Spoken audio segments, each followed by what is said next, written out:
ನಿನಗೆ ಅವನು ಯಾರು ಅಂತ ಗೊತ್ತಾ?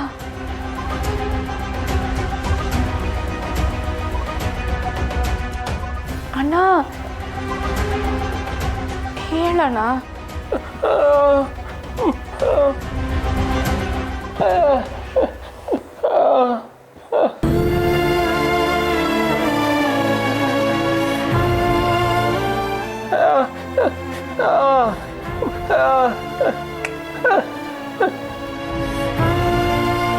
ಅದ್ಯಾವರು ಒಳ್ಳೆಯವ್ರಿಗೆ ಜಾಸ್ತಿ ಪರೀಕ್ಷೆ ಮಾಡೋದು.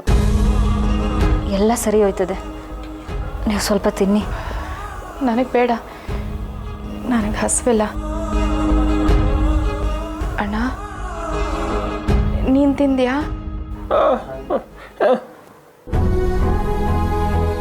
ನೀವು ಮನೆಗೆ ಕಾಣಿಸಿಲ್ಲ ಅಂದಮೇಲೆ ಅವ್ರು ಹೆಂಗೆ ತಿಂದಾರು? ಬೆಳಗ್ಗೆಯಿಂದ ಒಂದೇ ಸಮ ಒದ್ದಾಡ್ತವ್ರೆ. ತಿನ್ನಿ.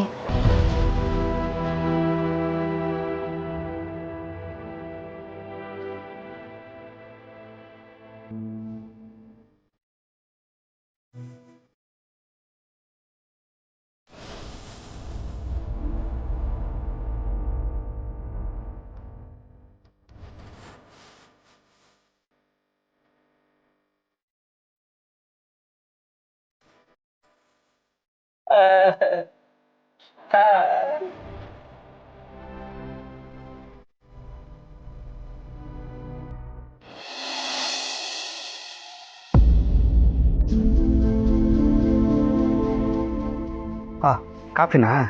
ಇಲ್ಲ, ಕಲ್ಗಚ್ಚು. ಇನ್ನೂ ಸಮಾಧಾನ ಆದಂಗಿಲ್ಲ. ಬಿಡ ಬಿಡ, ಬಾರ ಇಲ್ಲಿ. ಅದೇನು ಹೇಳಬೇಕು ಇಲ್ಲೇ ಹೇಳಿ. ಆಯ್ತು ಕಣೆ, ನಿಂಗೆ ಮನೆ ತೋರಿಸ್ಬೇಕಿತ್ತಲ್ಲ, ಬರ್ತೀಯಾ? ಹೋಗ್ಬರೋಣ. ನಿಮ್ಮ ಮನೇನ ನಾನು ಯಾಕ್ರಿ ನೋಡಬೇಕು? ಅಯ್ಯ, ಇದೇನ ಹಿಂಗಂದ್ಬಿಟ್ಟೆ? ನೀನೇ ಅಲ್ವಾ ಮನೆ ಯಜಮಾನಿ? ಕಟ್ಕೊಂಡಿರೋ ಹೆಂಡತಿ ಮನಸ್ಸನ್ನೇ ಅರ್ಥ ಮಾಡ್ಕೊಳಕ್ಕಾಗದೇ ಇರೋರು ಯಾವ ಮನೆ ಕಟ್ಸಿದ್ರೆ ಏನು ಬಂತು? ನೋಡೆ, ಮನೆ ನೋಡ್ಕೊಂಡು ವಾಪಸ್ ಬರ್ತಾ ಸಿನಿಮಾಗೆ ಹೋಗಿ ಬರೋಣ. ನೀವು ಈ ಮನೇಲಿ ತೋರಿಸ್ತಿರೋ ಸಿನಿಮಾನೇ ನೋಡಿ ನೋಡಿ ನನಗೆ ಸಾಕಾಗಿದೆ. ಇನ್ನು ಆಚೆ ಬೇರೆ ಹೋಗಿ ಸಿನಿಮಾ ನೋಡ್ಬೇಕಾ? ನೋಡೆ, ನಿನ್ನ ಸಿನಿಮಾ ಕರ್ಕೊಂಡು ಹೋಗ್ಬೇಕು, ಹೊರಗಡೆ ಸುತ್ತಾಡಿಸ್ಬೇಕು, ನಿನಗೆ ಹೋಟೆಲ್ ಊಟ ತಿಂಡಿ ಕೊಡಿಸ್ಬೇಕು ಅಂತ ನನಗೂ ಆಸೆ ಇದೆ. ಆದ್ರೇನೇ ಮಾಡೋದು? Budget problem. ಹಾಗಂತ ನಿನ್ನ ಕರ್ಕೊಂಡು ಹೋಗಕ್ಕೆ ನಂಗೆ ಇಷ್ಟ ಇಲ್ಲ ಅಂತ ಅನ್ಕೋಬೇಡ. ಹೌದು, ನಿಮ್ಮ ಲೆಕ್ಕಾಚಾರದಲ್ಲೇ ನನ್ನ ಗ್ರಹಚಾರ ಇದೆ ಅಂತ ನನಗೆ ಚೆನ್ನಾಗಿ ಗೊತ್ತು ರೀ. ಮಾಡೋದನ್ನೆಲ್ಲ ಮಾಡಿಬಿಟ್ಟು ಈ ಪೂಸಿ ಹೊಡೆಯಕ್ಕೆ ಬರಬೇಡಿ ನೀವು. ಅಣ್ಣ, ನಾನು ನಿಮ್ಮಮ್ಮಗೆ ಮಾತು ಕೊಟ್ಟಿದ್ದೀನಿ, ನಿನ್ನನ್ನು ಚೆನ್ನಾಗಿ ನೋಡ್ಕೋತೀನಿ ಅಂತ. ಮನೆ ಒಂದು ಆಗ್ಬಿಡ್ಲಿ ಕಣೆ, ನಿನ್ನನ್ನು ರಾಣಿ ಥರ ನೋಡ್ಕೋತೀನಿ. ಇರಲಿ ರೀ, ರಾಣಿ ಥರ ನೋಡ್ಕೊಳ್ಳೋದಿರಲಿ. ಮೊದಲು ನನ್ನನ್ನು ಮನುಷ್ಯಳ ಥರ ನೋಡಿ. ಹೆಂಗಸರಿಗೆ ಸಂತೋಷ ಸಿಗೋದು ಯಾವ ರೀತಿ ಸೀರೆ ಉಟ್ಕೊಂಡಿದ್ದೀವಿ, ಎಷ್ಟು ಒಡವೆ ಹಾಕ್ಕೊಂಡಿದ್ದೀವಿ, ಎಷ್ಟು ದೊಡ್ಡ ಮನೇಲಿ ವಾಸ ಮಾಡ್ತಿದ್ದೀವಿ ಅನ್ನೋದ್ರಿಂದ ಅಲ್ಲ. ಕಟ್ಕೊಂಡಿರೋನು ಅವ್ರನ್ನ ಪ್ರೀತಿಯಿಂದ ನೋಡ್ಕೊಂಡ್ರ ಅನ್ನೋದ್ರ ಮೇಲೆ ಇರುತ್ತೆ. ನೀವು ಕೂಡಿಟ್ಟಿರೋ ದುಡ್ಡು, ನೀವು ಕಟ್ಸೋ ಮನೆ, ನಿಮ್ಮ ಐಷಾರಾಮ, ಇದ್ಯಾವುದೂ ನನಗೆ ಬೇಡ ರೀ. ಒಂದು ಸ್ವಲ್ಪ ಗೌರವ, ಪ್ರೀತಿ ಇಷ್ಟು ಕೊಟ್ಟರೆ ಸಾಕು. ಆಮೇಲೆ ಅದಕ್ಕೆ ಯಾವ ದುಡ್ಡು ಖರ್ಚಾಗೋದಿಲ್ಲ. ವೀಣಾ, ಏನು ಮಾಡಿದ್ರೆ ಸಮಾಧಾನನೇ ಆಗ್ತಿಲ್ಲ. ಏನು ಮಾಡಿದೆ ಈ ಕಲ್ಗಚ್ಚೆ ಗತಿ ನನಗೆ.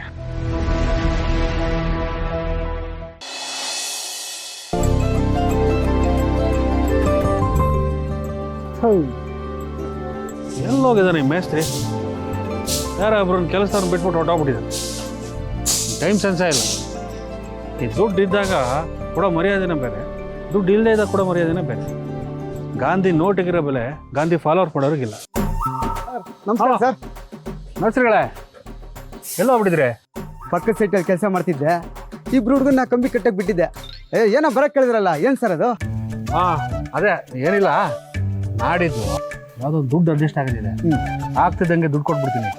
ಕೆಲಸ ನಿಲ್ಸಕ್ಕೆ ಹೋಗ್ಬಿಡಿ, ಹಂಗೆ ಮುಂದುವರಿಸಿ. 3 ವಾರದಿಂದನೂ ಇದೇ ಹೇಳ್ತಿದ್ದೀರ ಹೊರತು ಕೈಗೆ ದುಡ್ಡು ತಂದು ಕೊಟ್ಟಿಲ್ಲ. ನಾನು ಮನೆ ಹಿಂದ್ಗಡೆ ದುಡ್ಡಿನ ಗಿಡ ನೆಟ್ಟಿದ್ದೀನ, ನೀವು ಕೇಳಿದಾಗೆಲ್ಲ ಕಿತ್ತಂದು ಕೊಡೋಕ್ಕೆ. ದುಡ್ಡು ಹೊಂದಿಸ್ಬೇಕಾದ್ರೆ ನನ್ನ ಪ್ರಾಣ ಹೋಗುತ್ತೆ, ನಿಮ್ಗೆ ಹೆಂಗೆ ಗೊತ್ತು? ಸರ್, ಇಷ್ಟೆಲ್ಲ ಕಷ್ಟಪಟ್ಟು ಮನೆ ಯಾಕೆ ಸರ್ ಕಟ್ಟಬೇಕು? ನೀವು ಒಟ್ಟಿಗೆ ದುಡ್ಡು ಅಡ್ಜಸ್ಟ್ ಮಾಡಿ ಆಮೇಲೆ ಕೆಲಸ ಶುರು ಮಾಡಿದ್ರಾಯ್ತು. ಹಂಗೆಲ್ಲ ಮಾಡೋಕ್ಕಾಗಲ್ಲ ರೀ. ಒಂದ್ಸಲ ಕೆಲಸ ನಿಲ್ಸಿದ್ವಿ ಅಂತ ಅಂದ್ಕೊಳ್ಳಿ, ನಾವು ಜೀವನದಲ್ಲಿ ಮನೆನೇ ಕಟ್ಟೋಕ್ಕಾಗಲ್ಲ. ಕೆಲಸ ನಿಲ್ಸಂಗಿಲ್ಲ ಯಾವುದೇ ಕಾರಣಕ್ಕೂ. ನಾನು ದುಡ್ಡನ್ನು ಅಡ್ಜಸ್ಟ್ ಮಾಡ್ತೀನಿ, ನೀವು ಕೆಲಸ ಮುಂದುವರಿಸಿ ಆಯಿತಾ? ಸರ್, ಕೈಗೆ ದುಡ್ಡಿಲ್ದೇನೆ ಅವ್ರನ್ನ ಹೇಗೆ ಸರ್ ಕಳ್ಸೋದು? ನೋಡಿ, ಅವ್ರು ಕಳ್ಸಿದ್ರು ದಿನ ಪೂರ್ತಿ ಕೆಲಸ ಮಾಡಬೇಕು, ಇಲ್ಲಾಂದರೆ ಓತ್ಲೆ ಹೊಡ್ಕೊಂಡು ಕೂತಿರ್ತಾರೆ. ನೀವು ದುಡ್ಡು ಕೊಡ್ತೀನಿ ಅಂತೇಳಿ, ಆದರೆ ನೀವು 1 ವಾರ ಅಡ್ವಾನ್ಸ್ ಕೊಡಬೇಕಾಗತ್ತೆ. ಅವರು ಇಲ್ಲೇ ಬಿದ್ದಿರ್ತಾರೆ. ಆಯಿತು, ನೋಡೋಣ, ನಾನು ಅಡ್ಜಸ್ಟ್ ಮಾಡ್ತೀನಿ. ಸರಿ ಸರ್. ಮತ್ತು ಹುಡುಗರನ್ನೆಲ್ಲ ಕಳಿಸ್ಬಿಡಿ. ಹಾಂ, ಆಯ್ತು ಸರ್. ಏಯ್ ಬೋರ್ಡ್ ಹಾಕ. ಏಯ್ ಹಾಕ ಬೋರ್ಡ್.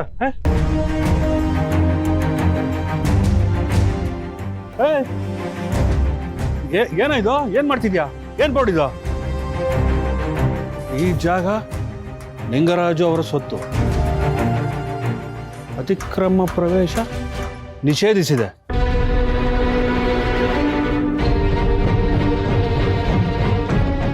ಏನ್ ಗುರು ಇದು? ಈ ಸೈಟು ನಂದು. ಏನು ನಿನ್ ಸೈಟಾ? ಯಾವಾಗ್ಲಿಂದ ನಿನ್ ಸೈಟು? ಸುಮ್ಮನೆ ಇಲ್ಲಿಂದ ಜಾಗ ಖಾಲಿ ಮಾಡಮ್ಮ.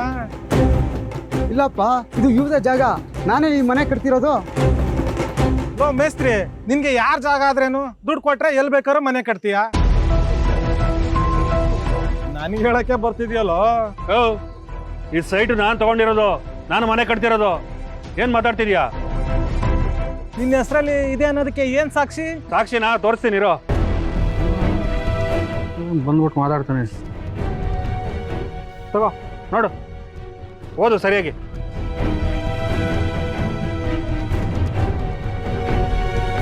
ನಿನ್ನ ಹೆಸರಲ್ಲಿ ಇದ್ದಾಗೆ ನಮ್ಮ ಅಣ್ಣನ ಹೆಸರಲ್ಲೂ ಇದೆಯಪ್ಪ. ಅಂದ್ಮೇಲೆ ಇದು ನಮ್ಮ ಸೈಡ್ ತಾನೇ. ನೀನ್ ಮನೆ ಕಟ್ತಿ ಅಂತ ಕ್ಷಣ ಇದು ನಿನ್ ಮನೆ ಆಗೋದಿಲ್ಲಲ್ಲ. ಏನಪ್ಪ, ನಾನು ರೌಡಿಸಮ್ ಮಾಡ್ತಿದ್ದೀರಾ? ನಾನು ಯಾರು ಅಂತ ನಿಮ್ಗೇನು ಗೊತ್ತಿಲ್ಲ. ಮರ್ಯಾದೆಯಿಂದ ಬೋರ್ಡ್ ತಗೊಂಡೋದ್ರೆ ಸರಿ, ಇಲ್ಲ ಅಂದ್ರೆ ನಾನು ಏನ್ ಮಾಡ್ತೀನೋ ನನಗೆ ಗೊತ್ತಿಲ್ಲ. ನೋಡ ಮಗ, ನಮ್ಗೆ ವಜಾಗ್ತಿದ್ದಾನೆ. ಪಾಪು, ನೀನ್ ಎದುರಿಸಿದ ತಕ್ಷಣ ನಾವ್ ಎದ್ರಿಕೊಂಡು ಓಡೋಗ್ಬಿಡ್ತೀವಿ ಅನ್ಕಂಡ. ಇದು ನಮ್ ಜಾಗ, ನೀನ್ ಇಲ್ಲಿಂದ ಹೋಗ್ತಾ ಇರ್ಬೇಕಪ್ಪ. ಮರ್ಯಾದೆಯಿಂದ ಹೇಳ್ತಾ ಇದ್ದೀನಿ, ಬೋರ್ಡ್ ತೆಗೆದ್ರೆ ಸರಿ, ಇಲ್ಲ ಅಂದ್ರೆ ಕಂಪ್ಲೇಂಟ್ ಕೊಡ್ತೀನಿ. ಯಾರಿಗಪ್ಪ ನೀನ್ ಕಂಪ್ಲೇಂಟ್ ಮಾಡ್ತೀಯಾ? ಜವರೇಗೌಡ್ರು.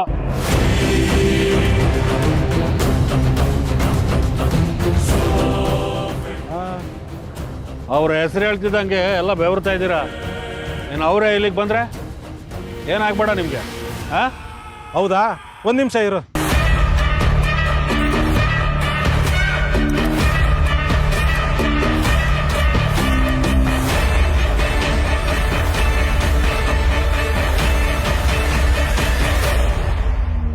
ಏನ್ರಲ್ಲ? ಅಣ್ಣ, ಇಲ್ಲಿ ಯಾರೋ ಜವರೇಗೌಡ್ರ ಹೆಸರು ಹೇಳ್ಕೊಂಡು ಅವಾಜ್ ಆಗ್ತಾ ಇದಾರಣ್ಣ. ಸ್ವಲ್ಪ ಈ ಜಾಗಕ್ಕೆ ಬರ್ತೀರಾ? ನಮ್ಮ ಅಪ್ಪಾಜಿ ಹೆಸರು ಹೇಳ್ತವನ. ಯಾವನ್ಲವನು? ಸರಿ ಬಂದಿ ತಡಿ. ಈಗ ನಮ್ಮ ಅಣ್ಣನೇ ಬರ್ತಾರೆ, ಅವ್ರ ಹತ್ರ ಮಾತಾಡು. ಯಾವನ ನಿಮ್ಮಣ್ಣ? ಯಾವನ ಅವನು?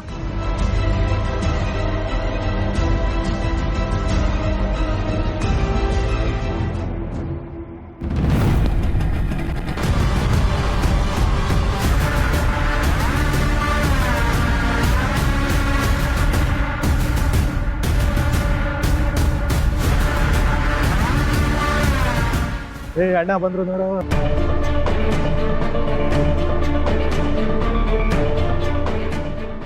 ನಮಸ್ಕಾರ ಅಣ್ಣ.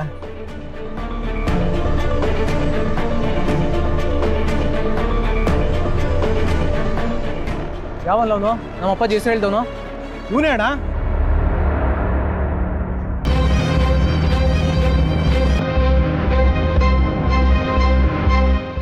ಮೇಸ್ತ್ರಿ, ಎಲ್ಲೆಲ್ಲ ಹೋದ ಅವನು? ನನಗೆ ಗೊತ್ತಿಲ್ಲ ಅಣ್ಣ. ನೀವು ಆ ಕಡೆ ತಿರುಗಿ ನೋಡ್ತಿದ್ರಿ ಅಂತ ನಾನು ನೋಡ್ತಿದ್ದೆ. ಅಣ್ಣ, ಇಷ್ಟೊತ್ತವರೆಗೂ ಇಲ್ಲೇ ಇದ್ದ. ಅದ್ ಯಾವಾಗ ಮಾಯದ್ನ ಗೊತ್ತಿಲ್ಲ ಅಣ್ಣ. ಸರಿ ಬಿಡ್ರಲ್ಲ, ಮತ್ತೇನಾದ್ರು ಅವ್ನು ಅನ್ಸ್ಕೊಂಡ್ರೆ ಹಂಗೆ ಹೇಳಿ. ಅಯ್ಯೋ, ನಾನು ಜವರೇಗೌಡ್ರ ಕಡೆಯವರು ಅಂತ ಹೇಳಿದ್ರೆ ಇವ್ರು ಸಿದ್ದನ್ನ ಕಳಿಸ್ಬಿಟ್ಟಿದ್ದಾರೆ. ಈಗ ಅವನು ಮುಂದೆ ಹೋದ್ರೆ ಈ ಜಾಗ ನಂದು ಅನ್ನೋದು ಗೊತ್ತಾಗ್ಬಿಡುತ್ತೆ. ಅವನಿಗೆ ಗೊತ್ತಾದ್ರೆ ಮನೆಯವ್ರಿಗೆ ಗೊತ್ತಾಗ್ಬಿಡುತ್ತೆ. ಹೇಳ್ಕೊಳ್ಳೋ ಆಗಿಲ್ಲ, ಬಿಡೋ ಆಗಿಲ್ಲ. ಏನೇ ಆಗಲಿ, ಅವ್ನು ಹೋಗೋವರೆಗೂ ಇಲ್ಲಿಂದ ಹೋಗೋದು ಬೇಡ.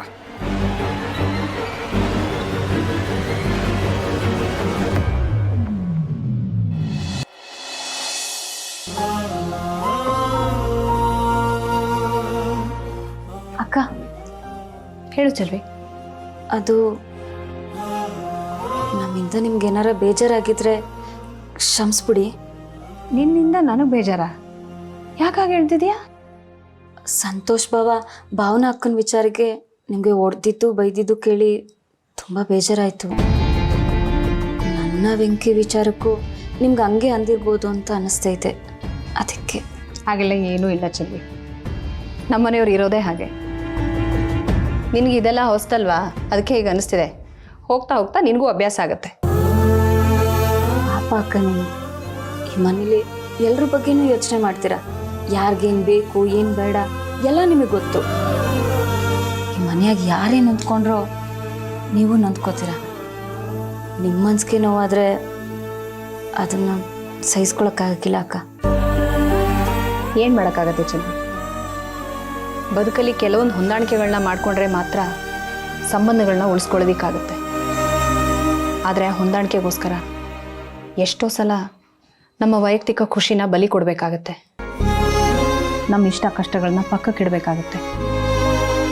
ನಮ್ಮ ಬೇಕು ಬೇಡಗಳನ್ನು ಲೆಕ್ಕಕ್ಕೆ ತಗೊಳ್ಳದೇ ಇರಬೇಕಾಗತ್ತೆ. ಆದರೆ ಏನೂ ಮಾಡೋಕ್ಕಾಗಲ್ಲ. ನನ್ನ ಮನೆ, ನನ್ನ ಕುಟುಂಬ, ನನ್ನ ಸಂಬಂಧ ಅಂತ ಬಂದಾಗ ಅನುಸರಿಸ್ಕೊಂಡು ಹೋಗೋದು ಅನಿವಾರ್ಯ ಆಗುತ್ತೆ. ನಿಜ ಅಕ್ಕ, ನಂಗೆ ಕೆಲವು ಸಲ ಅನಿಸ್ತದೆ ನೀವು ಎಷ್ಟು ಒಳ್ಳೆಯವರು, ನೀವೆಲ್ಲರೂ ಎಷ್ಟು ಪ್ರೀತಿಯಿಂದ ಮಾತಾಡಿಸ್ತೀರ. ಆದರೆ ಈ ಮನೆಯ ಕೆಲವರು ನಿಮ್ಮನ್ನು ಸರಿಯಾಗಿ ಮಾತಾಡ್ಸೋಕ್ಕೇ ಇಲ್ಲ. ಅದು ಇನ್ನೂ ಬೇಜಾರಾಯ್ತದೆ. ಅದಕ್ಕೆ ಅಲ್ವಾ ಚೆಲ್ವಿ ಇದನ್ನು ಸಂಸಾರ ಸಾಗರ ಅಂತ ಕರೆಯೋದು. ಇದರಲ್ಲಿ ಒಂದ್ಸಲ ಇಳಿದ್ಮೇಲೆ ಈಜಬೇಕಾಗುತ್ತೆ. ಈಜೋಕೆ ಬರದೇ ಹೋದರೂ ಹಾಗೋ ಹೀಗೋ ದಡ ಸೇರೋ ಪ್ರಯತ್ನನ ಮಾಡ್ತಾನೆ ಇರಬೇಕಾಗತ್ತೆ. ತಲೆ ಕೆಡಿಸ್ಕೊಬೇಡ.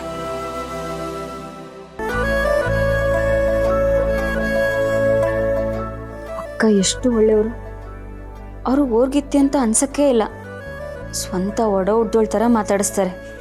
ದೇವ್ರೆ ಅವ್ರಿಗೆ ಒಳ್ಳೇದು ಮಾಡಪ್ಪ.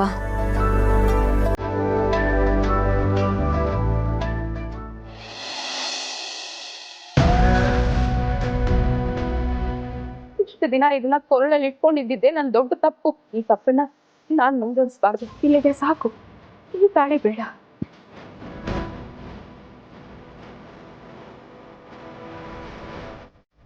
ಏನು ಗೌಡ್ರೆ ತಣ್ಣ ಕೂತ್ಬಿಟ್ಟಿದ್ದೀರಿ? ಹಾಂ, ವಿಷಯ ಗೊತ್ತಾಯ್ತಾ? ಮನೆಯಾಗೇನೋ ರಾಜಕೀಯ ಸಮಾವೇಶ ಮಾಡಬೇಕು ಅಂತ ಮಾತಾಡ್ಕೊತಾ ಇದ್ರು. ನಿಮ್ಗೇನಾದ್ರು ಹೇಳಿದ್ರಾ? ಇಲ್ಲಕ್ಕಲ್ಲ. ಏನು ಗೌಡ್ರೆ ಒಬ್ಬನೇ ಮಾತಾಡ್ತೀವಿ, ನೀವು ನೋಡಿದ್ರೆ ಡಲ್ಲ ಕೂತಿದ್ದೀರಲ್ಲ, ಯಾಕೆ? ನೆನ್ನೆ ನಿಮ್ಮ ಅದಕ್ಕೆ ಸಿಕ್ಕಿದ್ರು ಕಲ್ಲ. ಅದಕ್ಕೆ ಸಿಕ್ಕಿದ್ರ? ಹೇಳ್ಕಂಡ್ರ? ಆದ್ರೇನು ನನಗಿನ್ನೂ ಗೊತ್ತಿಲ್ಲ ಕಲ. ಆದರೆ ನಿನ್ನೆ ನಾನು ಹೋಗೋದು ಸ್ವಲ್ಪ ತಡ ಆಗಿದ್ರು ನಾನು ಕಟ್ಟಿರೋ ತಾಳಿನ ಕಿತ್ತೆಸ್ದು ಬಿಡ್ತಿದ್ರು.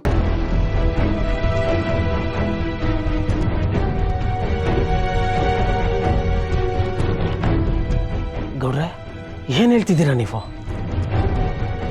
ಅದಕ್ಕೆ ಇಂಥ ನಿರ್ಧಾರ ತಗೊಂಡವ್ರಿ ಅಂದರೆ ಅವ್ರ ಮನ್ಸಿಗೆ ಎಷ್ಟು ನೋವಾಗದೆ ಅಂತ ಇದರಲ್ಲೇ ಗೊತ್ತಾಯ್ತದೆ. ಹೌದು ಕಲ, ಅವ್ರ ಮನೇಲಿ ಎಲ್ರಿಗೂ ವಿಷಯ ಗೊತ್ತಾಗಿ ಬಾಯಿಗೆ ಬಂದಂಗೆ ಬೈದ್ರಂತೆ. ಅದರಿಂದನೇ ಈ ಥರ ಮಾಡ್ಕೋಗೋರೆ. ಗೌಡ್ರೆ ಏನು ಸುಮ್ಕಿದ್ರೆ ಹಾಕಿಲ್ಲ, ಏನಾರ ಮಾಡಲೇಬೇಕು ನೀವು. ನನಗೂ ಗೊತ್ತದೆ ನಿಮ್ಮ ಟೆನ್ಷನ್ ಏನು ಅಂತ. ಒಂದು ಕಡೆ ಅತ್ತಿಗೆ ಟೆನ್ಷನ್ನು, ಒಂದು ಕಡೆ ಪೂರ್ವಿ ಟೆನ್ಷನ್ನು. ಇಬ್ಬರು ನಡುವೆ ತಗ್ಲಾಕೊಂಡು ಏನು ಮಾಡಬೇಕು ನಿಮಗೆ ಅಂತ ಗೊತ್ತಾಯ್ತಿಲ್ಲ ಅಂತ ನನಗೂ ಗೊತ್ತದೆ. ಆದರೆ ಏನು ಮಾಡೋಕ್ಕಿಲ್ಲ. ಇವಾಗೇನೋ ನೀವು ಅತ್ತಿಗೆ ತಾಳಿ ತೆಗಿಯೋದನ್ನ ತಡೆದಿರ್ಬೋದು, ಆದರೆ ಮುಂದೆ ಅತ್ತಿಗೆ ತಾಳಿ ತೆಗಿಯಲ್ಲ ಅಂತ ಏನು ಗ್ಯಾರಂಟಿ? ನೋಡಿ ಗೌಡ್ರೆ, ಅತ್ತಿಗೆ ಕುತ್ತಿಗೆಯಲ್ಲಿ ತಾಳಿ ಇರೋವರೆಗೂ ಅಷ್ಟೇ ನೀವು ಗಣ್ಣಾಗಿರ್ತೀರಿ. ಒಂದಪ್ಪ ಅವ್ರು ಕೆಟ್ಟ ನಿರ್ಧಾರ ಮಾಡಿ ತಾಳಿ ತೆಗೆದ್ರು ನಿಮಗೂ ಅವ್ರಿಗೂ ಯಾವುದೇ ರೀತಿ ಸಂಬಂಧ ಇರೋಕ್ಕಿಲ್ಲ, ತಿಳ್ಕೊಳ್ಳಿ. ಏನಾರ ಮಾಡಿ ಪ್ಲೀಸ್.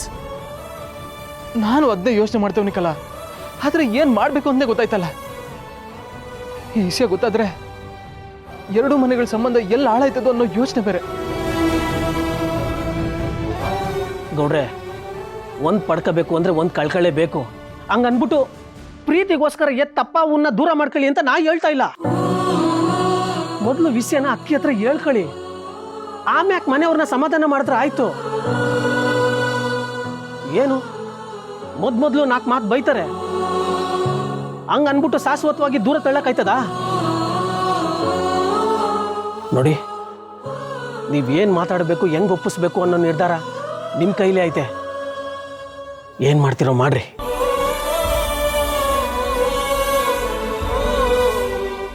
ಸದ್ಯಕ್ಕೆ ಅದಕ್ಕಿಂತ 4 ದಿನ ಟೈಮ್ ತಗೊಂಡಿವ್ನಿಕಲ್ಲ, ಅಷ್ಟರಲ್ಲಿ ಏನಾರ ಮಾಡೇ ಮಾಡ್ತೀನಿ. ಅದರಲ್ಲೂ ಇದು ನನ್ನ ಜೀವನದ ಪ್ರಶ್ನೆ. ನನ್ನ ಜೀವನ ಉಳಿಸ್ಕೊಳ್ಳೋದಕ್ಕೋಸ್ಕರ ನಾನು ಏನು ಮಾಡ್ತೀನೋ, ಅವ್ರಿಗೆ ಹೆಂಗೆ ಹೇಳ್ತೀನೋ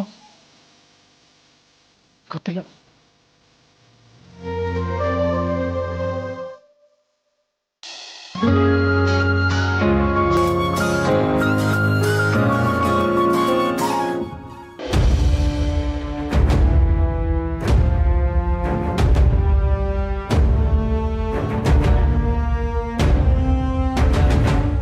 ಯಾಕ್ರಿ ಈಗ ಆಡ್ತಿದ್ದೀರಾ?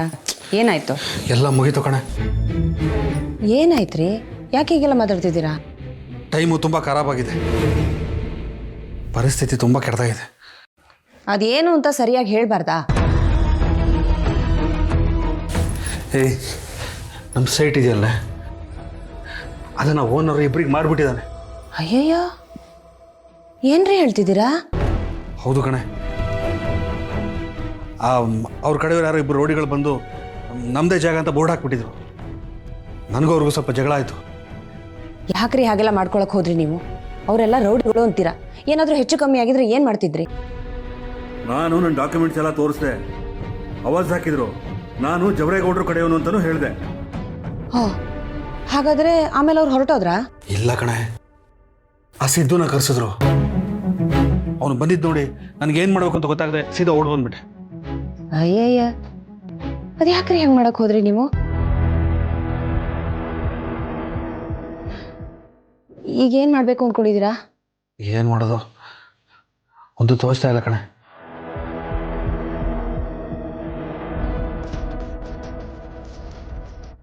ನಿಮಗೆ ಸಿಗ್ದುನೇ ಒಂದು ಮಾತು ಕೇಳಬಾರ್ದು.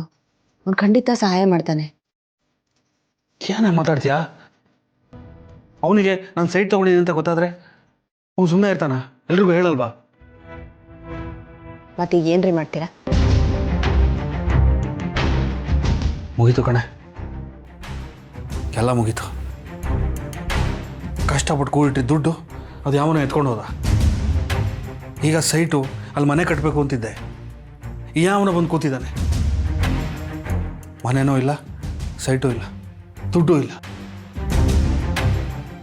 ಎಲ್ಲ ಹೋಯ್ತು ಕಣೆ, ಎಲ್ಲ ಮುಳುಗೋಯ್ತು ಅಷ್ಟೆ.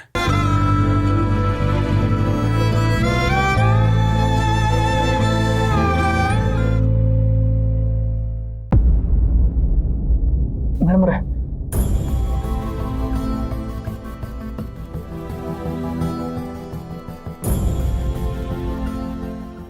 ಮೇಡಮ್ರೆ, ನಿಮ್ಗೆ ಎಷ್ಟು ಬೇಜಾರಾಗದೆ ಅಂತ ನಂಗೆ ಗೊತ್ತು.